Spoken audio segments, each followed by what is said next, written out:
What if the story you think you know is only the version that survived?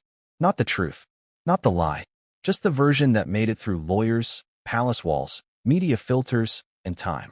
But before we continue, please subscribe and turn on the notification bell for updates.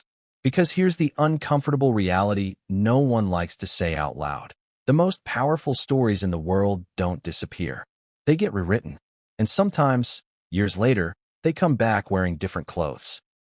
Different voices, different villains, different victims, but the same shadows. Tonight's story lives in those shadows. It is a story built on allegations, rumors, sworn testimony, media silence, and cultural obsession. A story that sits at the intersection of royalty, celebrity, money, and power.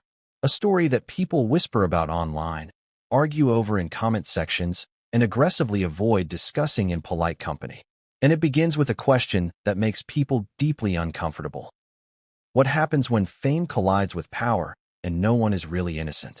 This is not a courtroom. This is not a verdict. This is not a declaration of guilt. This is an examination of narratives, of claims, of why certain names keep resurfacing together again and again, long after the parties involved insist the past is buried. Because one name, in particular, refuses to stay buried. Ghislaine Maxwell. For years, she was described as many things. Socialite, connector, fixer, intellectual, heiress, friend to the powerful, invisible to the public, essential behind the scenes. And then suddenly, she wasn't invisible at all. She became a symbol, a lightning rod, a gatekeeper in a global scandal that shattered illusions about how the elite really operate. Her conviction did not close the book. If anything, it cracked it open wider. Because when someone like that falls, the first question people ask isn't just, what did she do? It's what did she know? And more importantly, who did she know it about? Over the years, names have been dragged into the orbit of that question.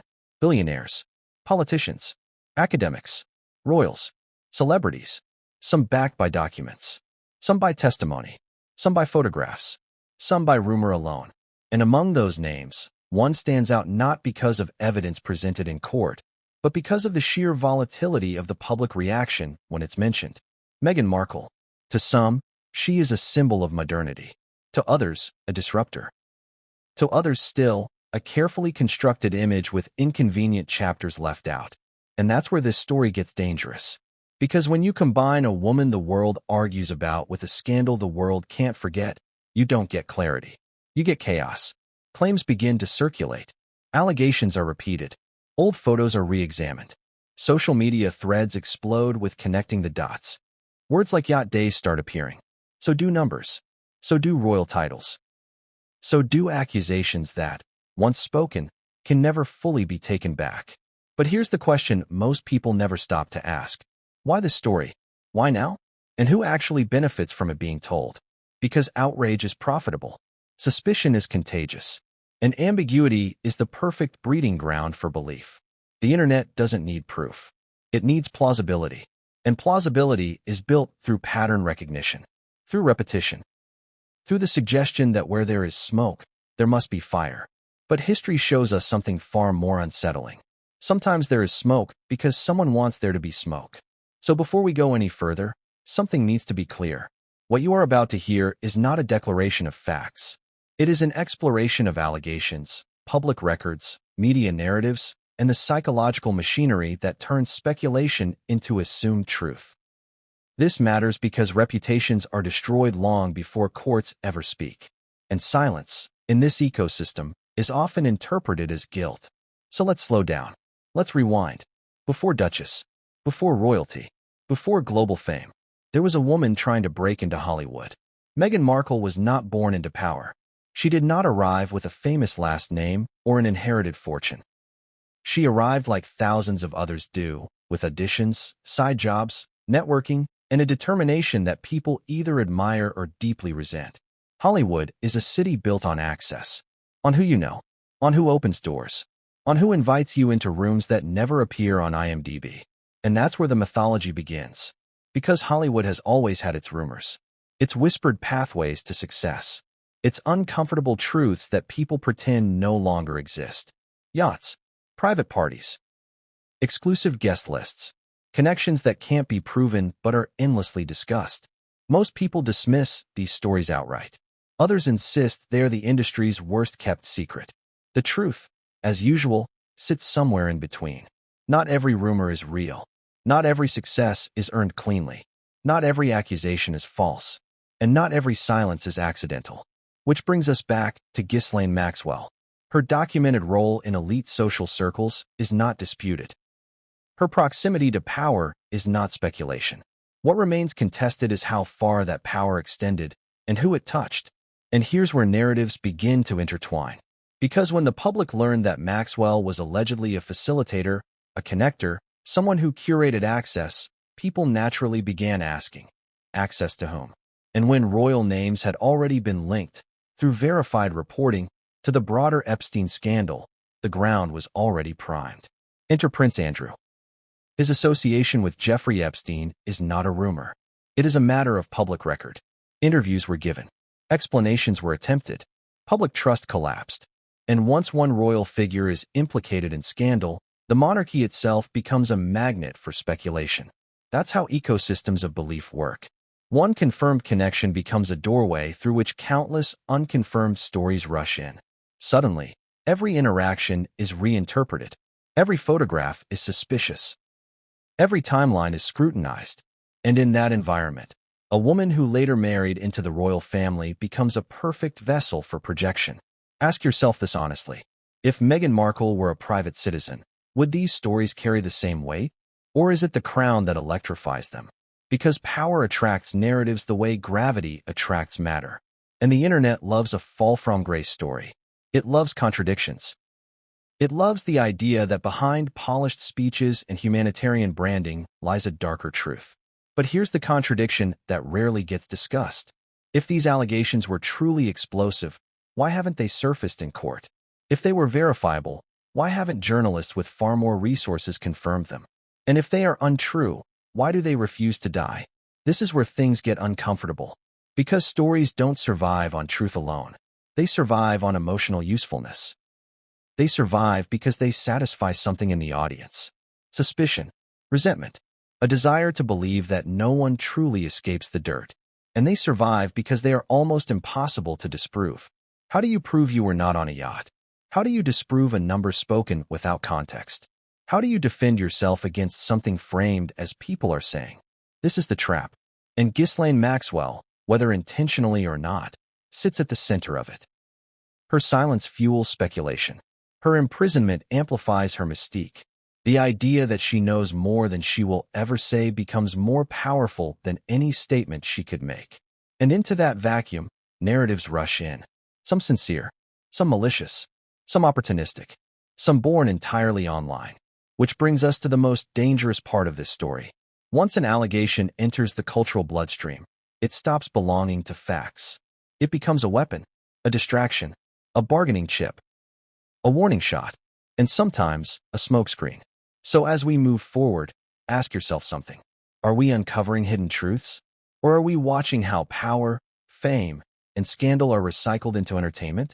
Because the line between investigation and exploitation is thinner than most people want to admit. And the next chapter takes us deeper into a world where access is currency, rumors are leverage, and yachts are never just yachts. Because what came next, according to those who claim to understand this world, would change everything. And no one saw it coming. What if the person the world saw wasn't the person who existed behind closed doors? Before Meghan Markle was a duchess, before headlines followed her across continents, before every move was dissected by tabloids and social media, she was a young actress navigating a city built on illusion, ambition, and whispered promises. Los Angeles is a place that looks glamorous in magazines, but in reality, it's a maze of competition, rejection, and invisible hierarchies. One moment you're auditioning for a small role in a coffee shop scene. The next, a rumor can skyrocket you, or bury you entirely. Meghan arrived in Hollywood armed with nothing but her talent, her charm, and an ambition that some would later call audacity. She didn't have a famous last name, a powerful family, or a network ready to open doors. Everything had to be earned, negotiated, and sometimes painfully navigated in secrecy. In this city, access is everything, An opportunity is rarely earned through merit alone. Sometimes it is offered, and sometimes it is withheld, with unspoken rules that newcomers rarely understand. Think about it. Every aspiring actor is taught the same lessons. Learn your lines, network, be likable, and above all, be invisible to the wrong people. But Hollywood is also a city of whispers. Rumors travel faster than scripts. Names stick to headlines whether they belong there or not. And in this environment, some young women discovered that doors only opened when someone else, someone powerful, gave them the key. It's in that context that Maxwell's name begins to surface. Even in the mid-2000s, she had already built a reputation for controlling access. Some called her a social gatekeeper. Others said she curated the right parties, the right yachts, the right connections. For the uninitiated, she was just another socialite. For those inside the network, she was indispensable. Imagine being in that world. You are ambitious. You are talented. You are hungry. And someone whispers that attending the right events, on yachts, at private residences, or in exclusive social clubs, could accelerate your career. No contracts. No guarantees. Just opportunity wrapped in ambiguity. This is where the mythology of yacht days begins. Not as a proven fact, but as a narrative that fascinates and horrifies in equal measure. Because yachts, in elite social lore, are not just boats. They are stages. Places where boundaries blur, where powerful men and women mingle, where influence is exchanged silently and decisively. In Hollywood, such stories are whispered with awe. Outside Hollywood, they are sensationalized. And the internet never forgets either version. Meghan's early career included guest roles on shows like Fringe and recurring appearances in legal dramas, roles that paid the bills but didn't guarantee stardom. She had to navigate auditions, managers, and an industry where fame could arrive suddenly or vanish without explanation. She had to learn the rhythm of power and influence, even if she didn't fully understand it yet. And that's when the connections began to matter. Not the ones in the casting office or on screen, but the ones whispered about in magazines, tabloids, and elite gossip circles. These networks were invisible to most people, but everyone who mattered knew they existed. Access, it seemed, could be purchased, borrowed, or granted, but it could never be demanded. The emotional toll of this environment is difficult to overstate. A young woman in this world must balance ambition with caution. Every choice is scrutinized. Every photo, every social media post, every public appearance becomes a potential story. Sometimes those stories are accurate. Often, they are not. But once a rumor exists, it doesn't matter whether it is true. It matters whether people believe it. And belief can be more dangerous than fact. Because once the public attaches a narrative to someone, it becomes nearly impossible to separate the person from the story. This is the double bind Meghan found herself in. A woman attempting to define herself in a city where power is invisible and stories are more permanent than reputations. Meanwhile, Ghislaine Maxwell operated in the spaces most outsiders could never enter. Her influence was quiet but formidable. She didn't announce herself on red carpets. She didn't post every encounter on social media. Instead, she built relationships, curated connections, and controlled access. Those who entered her orbit understood her power. Even if it was never articulated explicitly, it's in these shadows that the first alleged connections between Maxwell, celebrities, and powerful social figures began to form. Stories circulate in whispers, names on guest lists, yachts anchored off exclusive islands, events that supposedly brought together Hollywood, royalty, and international elites. Few can verify them, yet the stories persist. Part of that persistence comes from human nature. The allure of secrecy, the thrill of forbidden knowledge, the satisfaction of imagining the invisible threads connecting the powerful. For Meghan, the challenge was even greater. Hollywood offered visibility and opportunity, but it also exposed her to speculation, rumor, and scrutiny. Even minor associations could be exaggerated. Invitations to events could be interpreted in multiple ways. A photograph at a party could be taken as proof of a connection that never existed. And when stories are repeated often enough, they begin to take on a life of their own. It's worth pausing here to consider the psychological pressure. Imagine living every day with the possibility that everything you do could be misinterpreted, that your choices, even private ones, could become public currency in a game you didn't choose to play. Every smile could be dissected. Every friendship could be questioned. Every success could be attributed to someone else's influence. And then, imagine a figure like Maxwell in that ecosystem. A gatekeeper, a connector, someone whose name alone carried weight. The idea that she could grant, or withhold, access to opportunities, parties, and influential circles created both fear and fascination. To be associated with her, even tangentially, became a form of validation. To be excluded could feel like erasure. This dynamic is crucial to understand because it sets the stage for the broader narrative that would later emerge. It's not just about yachts or Hollywood parties or even alleged misconduct. It's about perception, power, and the way rumors exploit both. Every story needs a pivot, and for Meghan, that pivot came with visibility, ambition, and the growing public scrutiny of her personal life. The media began to cover her more extensively. Paparazzi photographs became routine. Her relationships were dissected, and as her profile rose, the potential for rumors and allegations increased exponentially. The world often forgets the fragile, formative years of public figures. They are treated as fully formed celebrities, judged by a standard that assumes omniscience and control. In reality, those early years are often chaotic, uncertain, and defined as much by luck as by skill. For Meghan, navigating that chaos required resilience, strategy, and a careful balancing act between ambition and privacy. And yet, the stories persisted. Allegations about parties, yachts, and access granted circulated quietly, only to resurface in sensationalized form when her profile grew even larger. Some of these stories were entirely unsubstantiated. Others were based on fragments of truth, distorted by memory, repetition, or imagination. But repetition made them credible in the eyes of many. This is the world at the center of the storm. A young woman, ambitious and talented, navigating a city and a network that prizes secrecy, connection, and power. A woman whose rise would later be scrutinized through a lens clouded by rumor, speculation, and cultural obsession with royalty. A woman whose every move would be interpreted, misinterpreted, or weaponized. And then came Maxwell's name, whispered alongside hers in forums, articles, and social media threads. The connection was never verified publicly.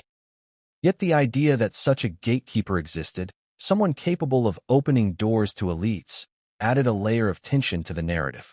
Was it mentorship, influence, or something darker? The line between help and manipulation, ambition and exploitation, became impossible to define with certainty. As viewers, we are left with questions, not answers. Questions about access, questions about ambition, questions about the invisible rules that govern elite social circles. And, perhaps most unsettlingly, questions about how power shapes narrative. What happens when rumor becomes reality in the public mind? What happens when allegations circulate faster than verification? And what happens when one person, quietly powerful, can shape who enters and who remains outside the most exclusive circles? These questions frame everything that follows. They set the stage for a narrative where yachts, parties, and alleged misconduct intersect with ambition, fame, and royalty. They remind us that perception often outweighs fact, and they force us to confront the uncomfortable truth. In a world governed by secrecy, even the innocent can be swept up in allegations they cannot control. And just as the storm begins to gather around this young woman's life, one question rises above all others. Who else is watching, and what are they willing to do with what they know? Because what comes next is not just about Hollywood, not just about ambition, not just about fame. It is about networks of influence, allegations that refuse to die, and the way power is exercised quietly, invisibly, and relentlessly. But what came next would change everything, and no one saw it coming. Imagine a place where the sun glints off the water, champagne flows freely, and the skyline disappears behind a private horizon. Yachts are not just boats. They are floating microcosms of wealth, influence, and power. They are stages where the elite perform for one another, where opportunities are whispered, alliances are tested, and reputations are quietly built or destroyed. To outsiders, they appear glamorous, almost mythical. To those who move in these circles, They are a currency of access, a way to measure who belongs and who doesn't. The very word, yacht, evokes exclusivity. It conjures images of private invitations, curated guest lists, and events so secretive that the media can't touch them. But there is another layer, one less glamorous, more insidious. In these circles, power is not just about what you say or do. It's about where you are allowed to be, who you are allowed to meet, and what doors remain firmly closed. A single invitation can alter trajectories. A single omission can erase a name from opportunity entirely. In Hollywood and elite social spaces, rumors about such gatherings have circulated for decades. Parties on yachts are said to bring together celebrities, models, entrepreneurs, royals, and financiers in a setting that blurs lines between work and pleasure, ambition and indulgence. These are gatherings where influence is exchanged in subtle ways. A compliment, a toast, a fleeting introduction. What outsiders perceive as indulgence is, in many ways, a complex social negotiation. Allegations about yacht days have followed several high-profile figures. The details often come from fragments, second-hand accounts, unverified claims, court testimony, and occasional leaks in media outlets. Every story carries the same hallmarks: exclusivity, secrecy, and the presence of powerful individuals whose names make the narrative magnetic. The very absence of verification only increases the intrigue. People assume that if it's so secret, it must be true, or at least plausible. Consider the power dynamics at play. A young actress in Los Angeles is learning quickly. A career can hinge on who you meet in private, not just who you perform in front of on camera. Someone like Maxwell, whose role is allegedly that of a facilitator, controls the invitations, the networks, and the introductions. This is where perception and influence collide. Access is not just physical, it is psychological. Being invited signals approval, while exclusion signals judgment or disfavor. Models, actors, and socialites who attend these gatherings are navigating an unspoken code. Appear confident, smile politely, engage selectively, never overstep, never broadcast what happens. Those who break the code can find themselves subtly ostracized or erased from opportunity. The rules are unwritten but fiercely enforced. Success, in this world, is measured not just in roles or contracts, but in inclusion and association. Allegations regarding Meghan Markle's yacht days often surface in discussions alongside Maxwell. Some claim that she was present in these circles in the mid to late 2000s, interacting with influential figures and navigating the same networks that others in Hollywood and international socialite circles frequented. What is critical here is to distinguish between confirmed events and narrative speculation. Few public records exist, but the stories persist in online forums, social media threads, and sensationalized reporting. The human brain has a tendency to fill gaps. When specific details are missing, people often infer connections, motives, and behaviors. This is why the combination of yachts, models, and exclusive parties becomes fertile ground for speculation. Even the absence of direct evidence can be interpreted as a sign of secrecy or concealment. And in the court of public opinion, perception often outweighs verification. Consider the role of power in these gatherings. The powerful do not always need to speak to exert influence. Their presence alone signals status and potential opportunity. For young women navigating Hollywood or elite social circles, recognition by someone like Maxwell or another influential figure can feel like a lifeline. Acceptance validates. Exclusion punishes. Allegations about yachts are not merely about leisure. They are about access, hierarchy, and the subtle, persistent exercise of influence. Moreover, these spaces are gendered and hierarchical. Women are often evaluated not only for talent, but also for perceived social intelligence, attractiveness, and conformity to unspoken expectations. Men wield influence, sometimes overtly, often subtly. In these microcosms, rumors about misconduct or coercion can intertwine with stories of career advancement, creating an environment where it becomes difficult to disentangle ambition from exploitation, opportunity from manipulation. It is important to highlight that allegations surrounding these events are complex. There is no public verification for specific encounters or detailed interactions. What exists are patterns, claims, and cultural narratives that feed into broader stories about power, influence, and secrecy. Allegations persist because they resonate emotionally. They appeal to curiosity, outrage, and the innate human interest in forbidden knowledge. The internet amplifies this effect. Once a story is repeated, dissected, and shared across multiple platforms, it gains momentum. Memes, forum posts, and video analyses reinforce the narrative. Even when disputed, the repetition strengthens public perception. This is the paradox. The more a claim is investigated, dissected, or denied, the more it persists in collective consciousness. But yachts are only the surface. They are the setting for a much more intricate network of interactions. At the center of this network is Maxwell, allegedly a figure who not only curated attendance, but also mediated introductions, managed reputations, and controlled social access. The exact extent of her influence is impossible to measure definitively. What is clear is that her proximity to wealth and power made her name carry weight wherever she moved. In these networks, control is subtle. A name on a guest list, a nod of approval, a private introduction. All of these are transactions of social capital. They shape careers, reputations, and sometimes personal safety.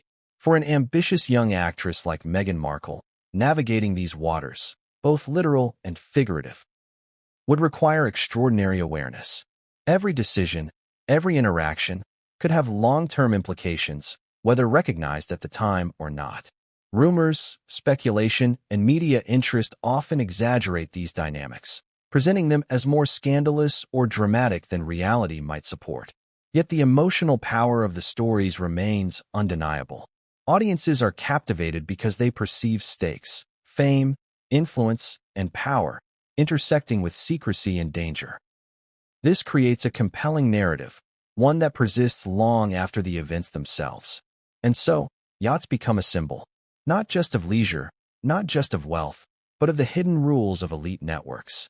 They represent a world where access is everything, where social dynamics are invisible but potent, and where reputations are built or destroyed quietly, far from the public eye. The question that emerges from all of this is inevitable. If someone is alleged to have been present, what did they witness? What choices did they make? And what might they have carried forward, intentionally or unintentionally, into their later lives, careers, and public identities? The story does not end with yachts.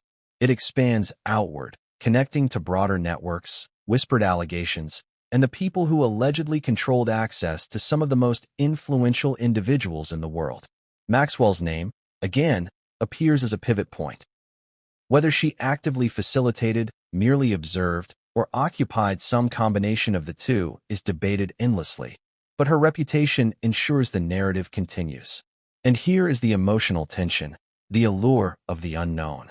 What happened on these yachts, in these private spaces, remains largely invisible.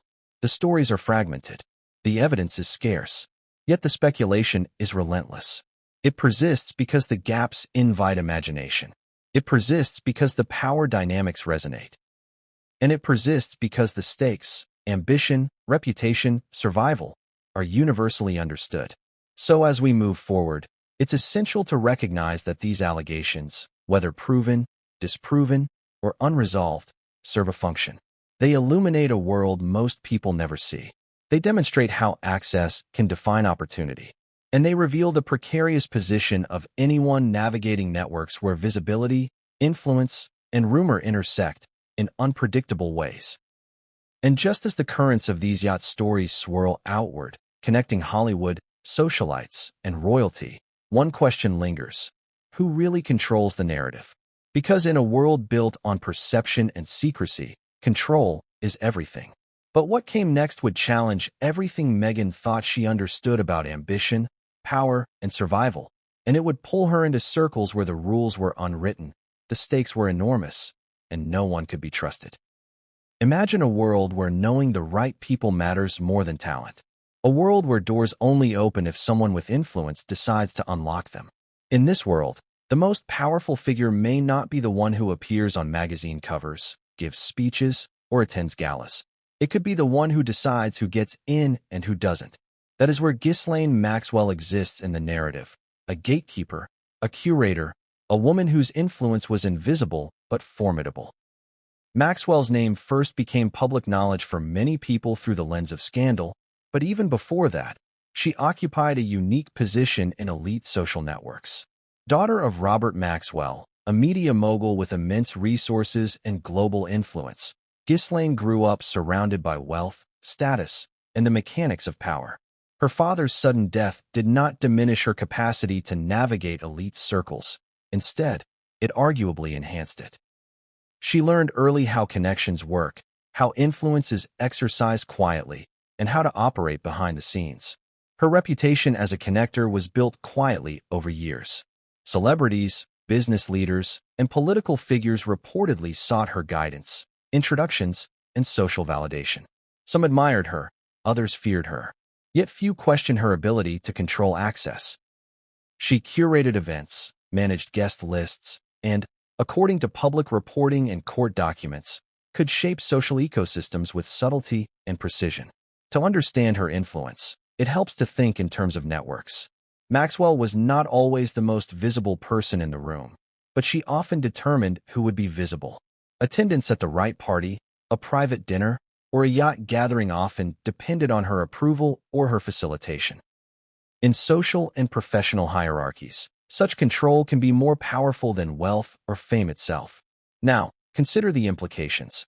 A young actress trying to navigate Hollywood, a rising socialite seeking recognition, or even someone entering elite social circles internationally.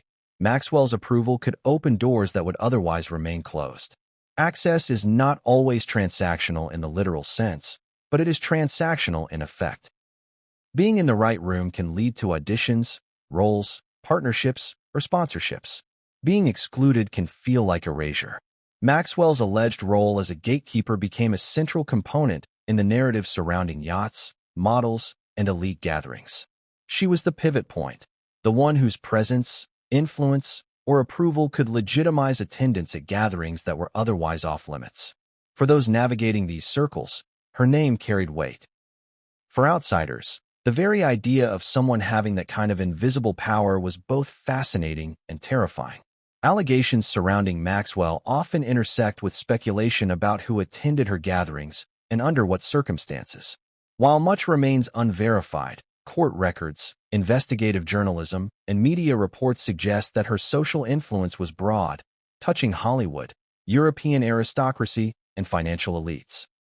This creates a scenario where stories about access, influence, and opportunity intertwine with rumors, speculation, and partially documented events. The psychological dimension is critical. For anyone trying to enter these circles, the presence of a figure like Maxwell is both an opportunity and a threat. Approval promises possibility. Exclusion threatens stagnation. In a world where reputation and visibility dictate career trajectories, the stakes are high. Young women in particular must navigate the subtle expectations, power dynamics, and social hierarchies that Maxwell allegedly managed. Every smile, every interaction, every handshake may carry meaning. Every misstep may be noted and remembered. Consider the example of a hypothetical event on a yacht. Invitations are whispered. Attendees are carefully selected. Those present understand that their behavior, appearance, and discretion are all being evaluated. Maxwell's presence adds an additional layer, a gatekeeper watching, connecting, and possibly controlling the flow of influence. Who is allowed to sit near whom? Who is introduced to the most powerful guests? These are not idle concerns. They can determine the trajectory of a career, the formation of alliances, or the exposure to risk. This dynamic creates tension. On one hand, it offers opportunity. On the other, it imposes constant scrutiny. For individuals like Meghan Markle, entering Hollywood and social networks at the same time that Maxwell operated in these spheres, the environment could be both enticing and dangerous. Even without direct interaction, the knowledge that such gatekeepers exist shapes behavior, decisions, and perception. It is worth emphasizing, Maxwell's influence does not automatically imply wrongdoing. Influence in elite circles is often exercised in opaque ways. Approval, introductions, and social validation are standard currency. The challenge arises in interpreting how that influence was applied, and in evaluating allegations, testimony, and speculation that attach themselves to her name. In some cases, the lines between mentorship, networking, coercion, and exploitation become blurred, creating narratives that are difficult to verify but emotionally compelling. Maxwell's story is intertwined with broader allegations that emerged from the Epstein scandal. Her connections, her proximity to powerful individuals, and her role in orchestrating social gatherings placed her in a spotlight she may never have anticipated. Yet even before her legal troubles, her name carried weight. She was known, feared, and respected in elite social circles. To be associated with her, even briefly, could enhance credibility or invite scrutiny. This is where the narrative begins to converge. Maxwell as gatekeeper, Yacht as arenas of influence, and Meghan as a young woman navigating networks of power, all intersect in a story that mixes documented events, rumors, and speculation. The challenge is understanding the mechanics of influence without conflating influence with misconduct. Maxwell's ability to control access illustrates the broader dynamics of power, hierarchy, and opportunity. Stories about yachts, parties, and elite gatherings persist because of human psychology. People are drawn to secrecy, fascination, and the perception of power. The more invisible the gatekeeper, the more intriguing the narrative. Maxwell's invisibility allowed her name to gain mystique. The allegations attached to her name, whether true, false, or partially accurate, resonate because they speak to the universal tension between opportunity and vulnerability, ambition and control. As the story develops, Maxwell's alleged influence becomes more than social. It becomes symbolic. She represents the invisible structures through which power is exercised, decisions are made, and access is determined. For the ambitious, her approval is golden. For the wary, her presence is intimidating. For the public, she is a figure at once alluring and terrifying, enigmatic and central to the unfolding drama. This dynamic sets the stage for what comes next. The intersection of Hollywood, social networks, yachts, and royalty. Maxwell is the pivot. She is the one through whom connections, real or alleged, are filtered. Her influence shapes narratives before they reach the public. Her discretion, or the lack thereof, creates stories that persist, evolve, and gain traction over time. And as we move forward, it's essential to remember, power rarely announces itself. Maxwell's role was not always public, and yet her effect was undeniable. To understand the narratives surrounding yacht gatherings, social influence, and elite networks, we must first understand the gatekeeper, the woman at the center who could open doors, grant access, and control perception in ways most people could not imagine. But just as Maxwell's presence commands attention, it also invites speculation. How much of the narrative is shaped by verified events, and how much by conjecture? How do stories about influence transform into allegations of misconduct? And perhaps most crucially, who benefits from repeating these stories, whether true or false? The answers are not simple. They involve layers of psychology, power, ambition, and media dynamics. They involve understanding networks, hierarchy, and human behavior in extreme social contexts. And they set the stage for one of the most contentious intersections in recent cultural history, the intersection of Maxwell, elite gatherings, and the rising profile of Meghan Markle. What comes next will explore this intersection further, diving into the world of royalty, rumors, and the explosive claims that have captivated public attention for years. Because once a gatekeeper like Maxwell is involved, the rules change. The stakes are higher, and the consequences, real or imagined, can ripple across continents. But what came next would challenge perceptions, push narratives to the breaking point, and bring powerful figures into the spotlight in ways no one anticipated. Imagine standing at the edge of the world's most scrutinized institution, the British monarchy. Every gesture, every word, every public appearance is examined under a microscope. Now imagine someone attempting to navigate that orbit as an outsider, a woman whose life, choices, and ambitions suddenly intersect with centuries of tradition, hierarchy, and relentless public attention. That is the context in which Meghan Markle's story intersects with a royal world that is both dazzling and perilous. The British royal family operates under rules most people never see. They are guided by centuries of precedent, ceremonial obligation, and a strict hierarchy that dictates behavior, access, and loyalty. At first glance, it is a world of privilege and influence. But for those entering it, particularly as outsiders, it is also a world of intense scrutiny, rigid expectation, and invisible tests. The public sees ceremonies and photo ops. The insiders experience protocol, politics, and constant evaluation. For Meghan, entering this orbit meant negotiating two overlapping realities: her life as a public figure in Hollywood and her life as a soon-to-be member of the royal family. Both worlds are governed by influence, reputation, and perception, but the rules differ dramatically. Hollywood rewards visibility, charisma, and networking. The monarchy values discretion, adherence to tradition, and alignment with institutional priorities. A misstep in either can have repercussions that extend far beyond what most people can imagine. It is within this intersection that rumors, speculation, and unverified narratives begin to take hold. Royalty has long been a magnet for stories of scandal, intrigue, and rumor. From historical tabloid accounts of royal affairs to modern social media speculation, the public fascination with the private lives of royals is relentless. When combined with someone like Maxwell, already associated with influence in elite networks, the narratives surrounding yachts, introductions, and social gatherings take on an added weight. Consider the psychological pressure. Meghan, as an outsider, had to contend with centuries of institutional expectation. Every friendship, every alliance, and every association became fodder for speculation. When whispers of yacht gatherings or elite parties entered the public imagination, they were interpreted not only as social activities, but also as potential gateways to power or scandal. Even allegations based on fragments of truth could become magnified in this environment. Royal proximity is itself a form of currency. Being seen with certain figures, attending specific events, or gaining the approval of gatekeepers can elevate one's status immeasurably. But with that proximity comes risk. Misinterpretation, rumor, or malicious intent can quickly turn an opportunity into a crisis. For Meghan, navigating these waters required a delicate balance between visibility and caution, between connection and independence. The media plays an outsized role in this dynamic.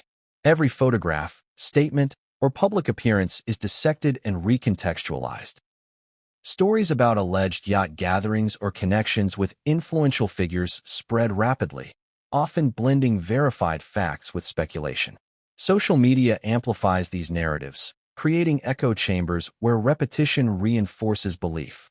For members of the royal orbit, controlling perception becomes as important as controlling access. And then there are the allegations themselves, the very nature of the claims. Attending exclusive parties, being present on yachts, interacting with powerful figures, invites scrutiny and debate.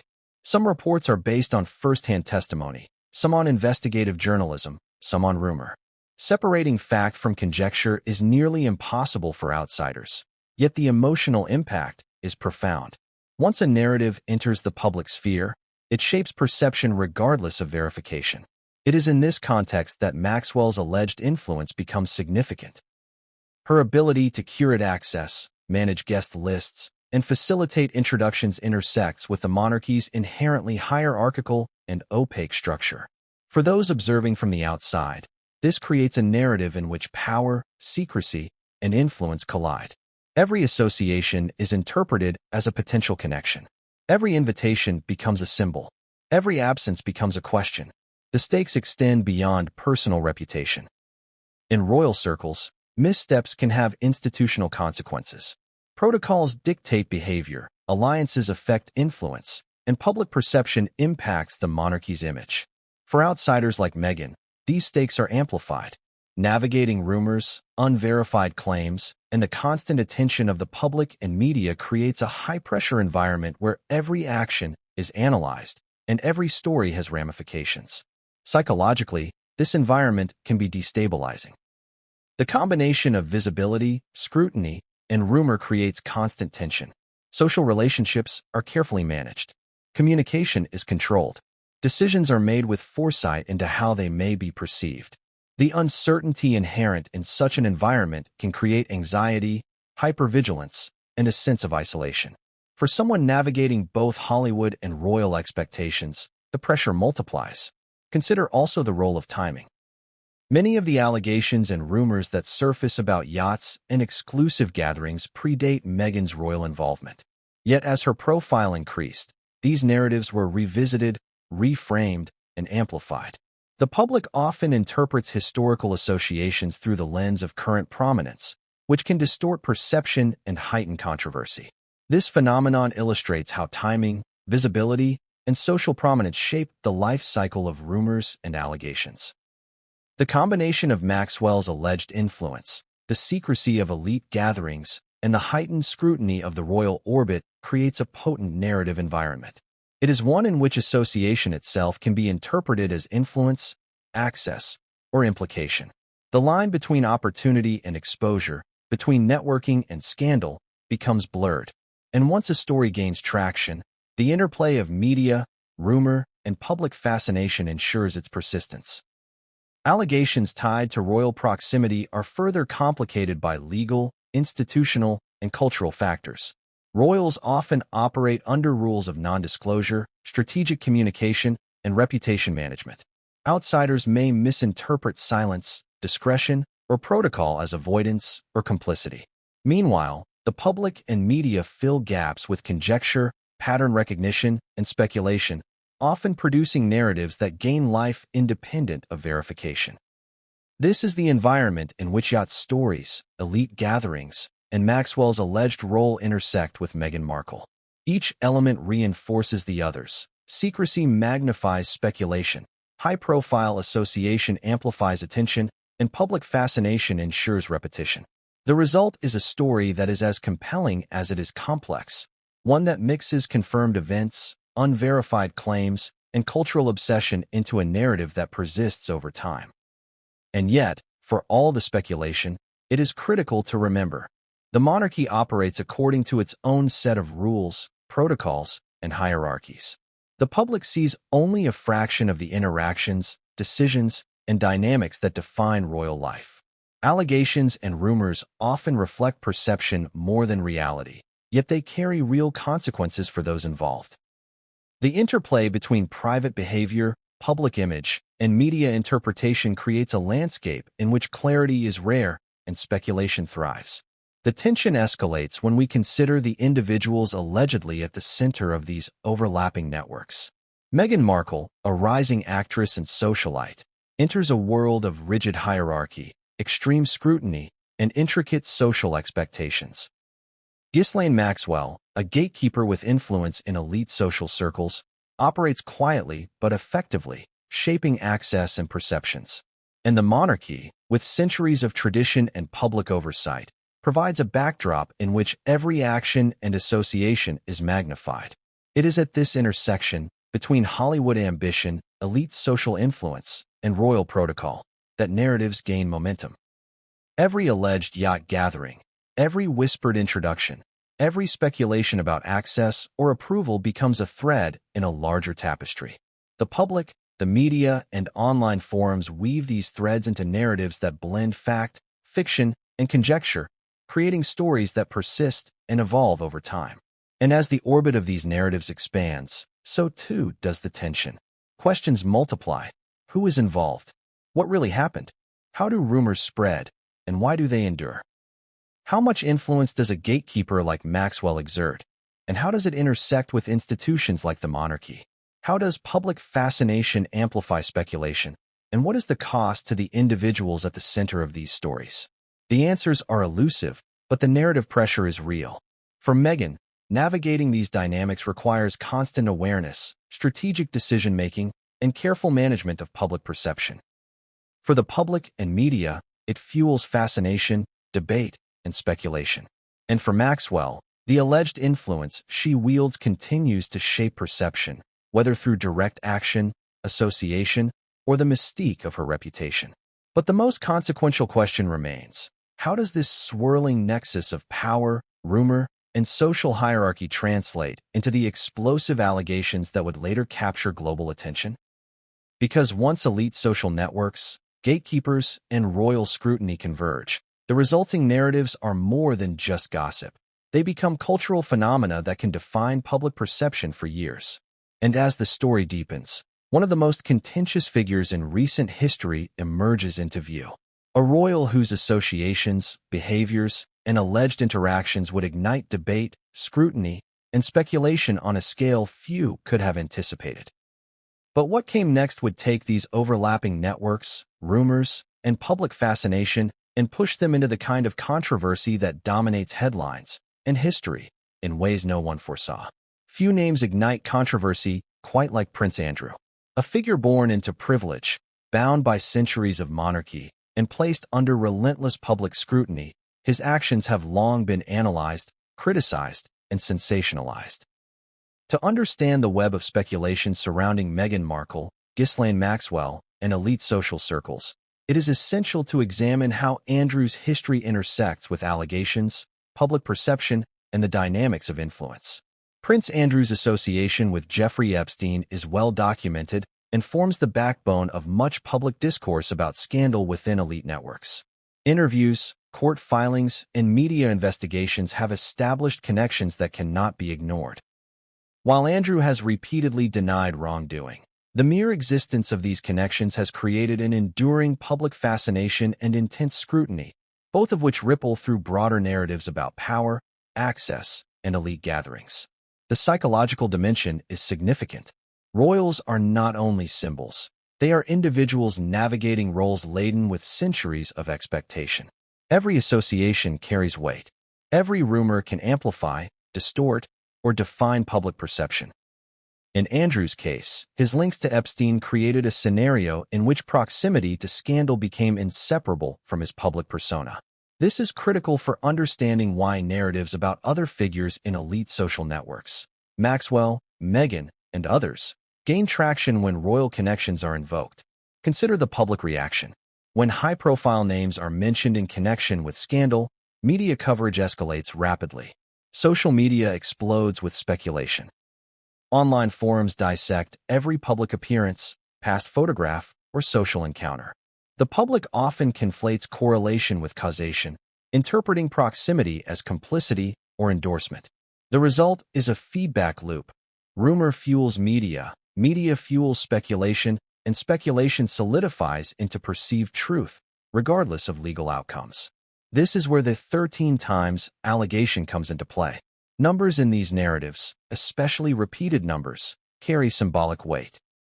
Whether verified or not, they suggest pattern, intention, and repeated behavior. For the public, they amplify the emotional intensity of the story, creating outrage, fascination, and disbelief. Yet, in the absence of independent verification, such claims exist primarily as narrative devices, powerful, viral, and difficult to disprove. The intersection of Andrew's public scrutiny and Maxwell's alleged gatekeeping role magnifies perception. Maxwell's influence in elite social circles, combined with Andrew's established controversies, creates fertile ground for speculation.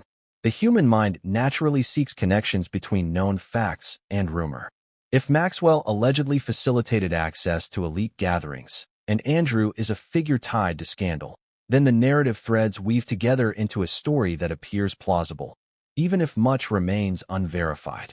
Meghan Markle's involvement in this context becomes even more scrutinized. As a rising actress, a socialite, and later a royal, her associations are evaluated through multiple lenses: media narratives, public opinion, and the historical scrutiny applied to anyone linked, however tangentially, to scandal. The juxtaposition of her Hollywood trajectory with Andrew's controversial orbit invites speculation, reinterpretation, and, inevitably, rumor amplification. Psychologically, the stakes are enormous. Public perception can override nuance, turning allegation into assumed truth. For those inside these networks, understanding who controls access, who communicates information, and who observes interactions is as important as any formal agreement or contract. The emotional pressure of navigating such networks, where rumors can define reputation, cannot be understated. It is also important to consider the role of repetition. In journalism, social media, and cultural storytelling, repeated claims gain credibility over time. A story mentioned once may be dismissed. Repeated across platforms, it gains a life of its own.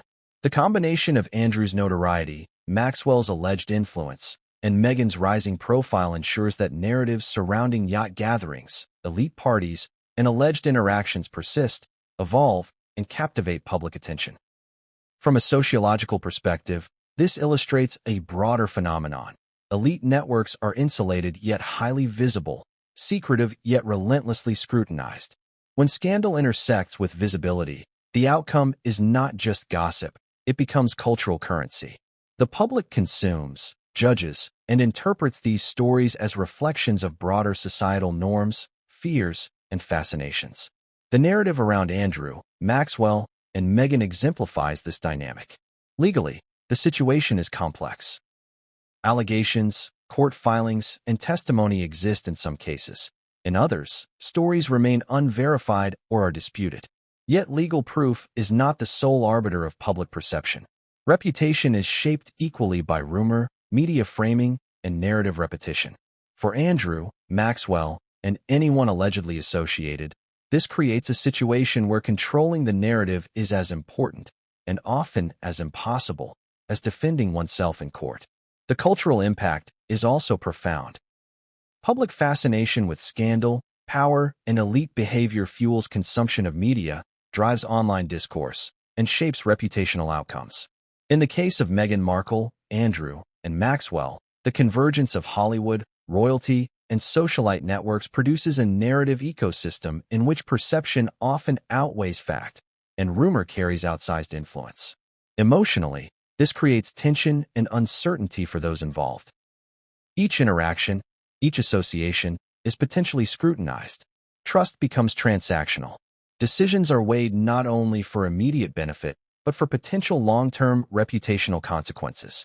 The psychological cost of navigating such environments is significant, amplifying stress, vigilance, and caution. And so, the Andrew factor does more than add scandal. It magnifies every other element in the network. Maxwell's influence, yacht gatherings, and Hollywood ambitions are refracted through the prism of royal scrutiny and public fascination. The narrative becomes denser, more compelling, and more emotionally charged. Every rumor, every claim, every alleged number, like the 13 times allegation, gains symbolic and emotional resonance beyond its literal meaning. As this narrative develops, it becomes clear that we are witnessing more than individual actions. We are observing the dynamics of power, influence, and public perception in elite networks. The combination of visibility, rumor, and hierarchy ensures that stories endure, evolve, and often take on a life of their own. And just as the public grapples with allegations, numbers, and speculation, one question looms large. What truths, if any, lie beneath the swirling narratives, and what role does perception play in shaping the legacies of those involved? Because what came next would escalate the intrigue to a level that few imagined, intertwining personal ambition, scandal, and historical scrutiny in ways that would reverberate across the globe. To understand why stories about yachts, Maxwell, Meghan Markle, and Prince Andrew grip the public imagination, one must understand the machinery that amplifies them. The media. Newspapers, television, online platforms, and social media do not merely report events. They create narratives, frame controversies, and in some cases, manufacture the perception of scandal. The media thrives on drama, conflict, and emotional intensity. Audiences are drawn to stories that elicit shock, curiosity, and outrage. High-profile figures, celebrities, royals, socialites, offer endless material. Every photograph, every social encounter, and every historical connection becomes fodder for headlines. The more extraordinary or secretive the setting, yachts, private parties, elite gatherings, the more compelling the narrative. Consider how repetition works. A single report of a rumored yacht gathering may attract attention, but as multiple outlets cover it, dissecting guest lists, alleged interactions, and possible motives, the story gains momentum. Social media accelerates this process, transforming speculation into viral content. Every tweet, forum post, or video commentary amplifies the narrative, often blurring the line between fact and conjecture. Sensationalism is not new, but in the digital age, it spreads faster and wider than ever. Allegations that might once have remained confined to niche publications now circulate globally in minutes. Readers consume, comment, and share without access to verification, creating an ecosystem in which rumor thrives. In such a system, perception often outweighs verification. If the audience believes a story, it becomes real in its cultural impact. Maxwell, Meghan, and Andrew are uniquely vulnerable to this amplification. Maxwell's past associations with powerful figures create intrigue. Meghan's rise from Hollywood to royalty invites scrutiny. Andrew's controversial connections invite analysis and debate. Together, these elements form a media-perfect storm. Every claim, rumor, and speculation becomes clickable, shareable, and endlessly dissected. Emotional triggers drive consumption. Numbers, repeated events, and allegations of misconduct create tension. Claims such as 13 times associated with a high-profile figure evoke shock, disbelief, and curiosity. Media outlets, print, broadcast, and online, know this and often emphasize repetition, dramatization, and selective framing. This strategy ensures attention, engagement, and discussion, which in turn sustains the narrative cycle. The psychological effect on audiences is profound. Repetition, emotional framing, and partial evidence create a perception of credibility. People are inclined to fill gaps with assumptions, often believing the narrative even when key facts remain unverified. This process illustrates a core principle. The media does not just report, it shapes belief. Once an allegation enters public consciousness through repeated coverage, it is difficult to retract its influence, regardless of later corrections or clarifications.